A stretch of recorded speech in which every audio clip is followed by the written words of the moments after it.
చక్కటి కార్యక్రమాన్ని తీసుకోవడం నిజంగా కూడా అంబేద్కర్ యువ సంఘం అధ్యక్షులు గురుప్రసాద్ గారు నిర్ణయం చాలా మంచిది. ఎందుకంటే మన వర్గాలకు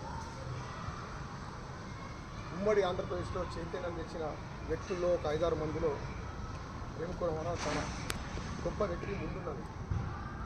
హైదరాబాద్లో జంగం బస్తీలో పుట్టి హైదరాబాద్లో ఏ కార్యక్రమం ఢిల్లీకి వెళ్ళి వ్యక్తులు ఇచ్చినా జంగం బస్తీ నుంచే ప్రతి ర్యాలీ వెళ్ళి అంబేద్కర్ స్టాచ్యూ వరకు వెళ్ళి పెద్ద పెద్ద ఉద్యమాలు తీసుకొని రైతులకు అవగాహన కల్పించి అరే హైదరాబాద్లో మాకు ఊర్లల్లో జిల్లాలలో ఏమైనా మాకు హైదరాబాద్లో ఒక పెద్ద దిక్కుగా ఉన్నాడు అంటే కానీ ఏ పెద్ద చిన్న ఇష్యూ వచ్చినా ఇటుకెళ్ళి పెద్ద మనుషులు వీళ్ళందరూ కూడా పోయి ఆయననే కలిసేది.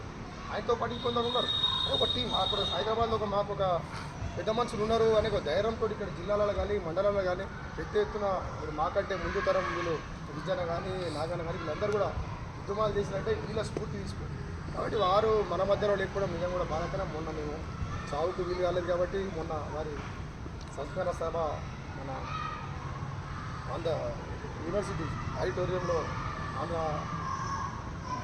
జరగడం జరిగింది. దానికి అందరం కూడా సంఘటనలకు 2 కార్యాలకు 10 మంది పోవడం జరిగింది. చాలా బాగా కార్యక్రమం చేశారు వాళ్ళు.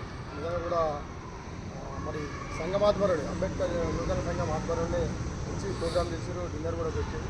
పెద్ద వాళ్ళందరూ వచ్చి గద్దార్ కొడుకు రావడం జరిగింది. నేషనల్ కమిషన్ మాజీ సభ్యులు రామన్న రావచ్చు, చాలామంది ప్రముఖులు వచ్చి చాలా విషయాలు చెప్పారు. నేను కూడా ఆయన బుద్ధిజం తీసుకొని కుటుంబాన్ని కూడా మొత్తం కూడా బుద్ధిజం ఉండి వాళ్ళ కూతురు వాళ్ళ అన్న